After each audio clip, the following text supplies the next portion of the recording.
Hi, I've been promising to do these for a while. It's taken a while, one reason or another. This is the first of two, so watch out for the second one after this. So anyway, let's get started. The photography project this year, self-portrait reflection project, is going quite well actually. It's going better than I thought. There's a lot more people joining in than I thought would have joined in when I first had the idea last year. I thought quite a lot of people wouldn't follow me anymore for photography. I know a few people watch my shorts every day. There's about 30 to 40 people on average watch my shorts every day. And I think it's the same people. It's very hard to get the metrics exact. Over time, things have changed. My audience used to be my age group and above, or around about my age group, and mostly men. That's changed since I've been doing shorts. It's age group across the spectrum, but most people are from 30 to 70, I guess, something like that, which has made it very interesting. I do my shorts every day, basically for myself and for you guys. And the reason I do my shorts for myself is, since I've had brain damage, it really does help me to reflect and talk in the morning for a little bit. I take my dog out for a walk, I go for a nice couple of hour walk, and that helps with everything for me, from digestion to help me think and everything. It helps the blood flowing around my body. And in that time as well, usually that's when I have up with an idea to do a photograph for my self-portrait reflection project. And sometimes I do it on the way home after I've had the idea, and sometimes I do it later, and sometimes I just forget. So just to get you up to date, it's week 10 of the self-portrait reflection project. I will put some photographs into this at the end so you can see some of people's shots. I'll put the one that I took today in, and I will add a few others and a bit of the stream from Facebook, etc, etc.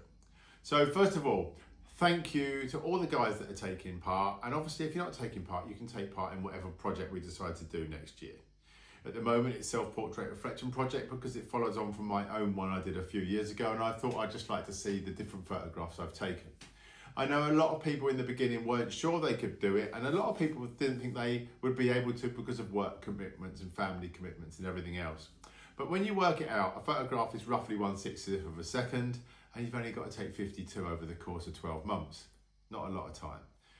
Trust me, if you're doing this, you know that it takes a lot more thought than that. But just because taking a photograph is easy doesn't mean to say you don't think about it a lot, and sometimes you forget about it. I know Robert this week has said I'm posting 2 this week because I didn't do one last week. It happens.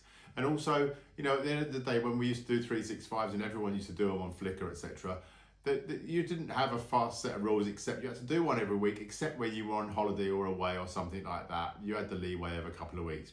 This is just for fun. There are no hard set rules. Obviously, I said at the beginning, keep your EXIF info and try and take one a week. And that's because it helps you as well. One of the things is if you don't number them and name them and put the hashtags with them, they're really hard for other people to find, so your work doesn't get the recognition of being in the project. But also, if you don't keep up with them and put the number on them, you forget where you are. I did that a few weeks ago and Robert even corrected me, only because I just forgot. I copied and pasted the week in, but I forgot to change the number. That's what happened there. So far it's going really, really well. There's a mixture of all sorts of photographs. Most of them are reflections in windows or glass, etc., but there's some interesting ones in baubles and knives and toasters and stuff like that. It is quite funny because when I look back at my project when I did it a few years ago, I was doing street photography, so I'm photographing my face next to someone else's in a shop window, etc., and I'm not doing that this year, or I haven't done it like that. I may add a couple of those in as the weather changes and I get out into the town more. And also, some of the funny things are, I don't have a reflective kettle anymore, and I don't have a reflective toaster, and I don't have this and I don't have that. So some of the stuff that I added in last time, 5 or 6 years ago, I can't add in this time because I haven't got the same appliances in the kitchen, etc. I do love the way people are thinking out of the box, and I'm seeing images I haven't seen before in a reflection project. So that's all good as well. The whole idea of this project is to take the photographs for 52 weeks, and at the end of this year, as I've mentioned before, we'll go through what to do with them. Usually, it's best to make a book to remember your project, or you can put them all on Instagram and just leave them there if you don't want to make a book. But trust me, it's probably a really good idea to make a book. The reason it's worth making a book is because then you've got a book of every project you've done, a book or a zine, etc. But we'll come on to that at the end of the year. And so I know there's a lot of, the funny thing is, as I said before, a lot of people didn't think they could do this project. And a lot of people that used to follow Fujiholics and all the other stuff I used to do thought they'd have to use a Fuji camera, and they haven't got a Fuji camera anymore. Yeah, I'm using my iPhone. It's as simple as that. You do not have to make it that complicated. A photograph's a photograph. That's the way I see it. So I'm not going to go on too much and make this too much of a dragged out video. I just wanted to catch up and let you know what's going on, and also just give you some of the photographs that have been taken by other people. I'm sorry, I cannot remember people's names, and also because that's because of my brain damage. If I tried to remember everyone's names and then tell you now, I wouldn't be able to do it. And also if I wrote them down, I have to put my glasses on to see what I've written, and then I can't read fast enough to make a video. And that's just because I just can't do it. I'm dyslexic and I haven't got the ability to do that. So I will put people's photographs on at the end of this, and some of the ones I like and some of the ones you've taken. I'm not dissing any ones that I haven't put on here, it's just that I haven't found them.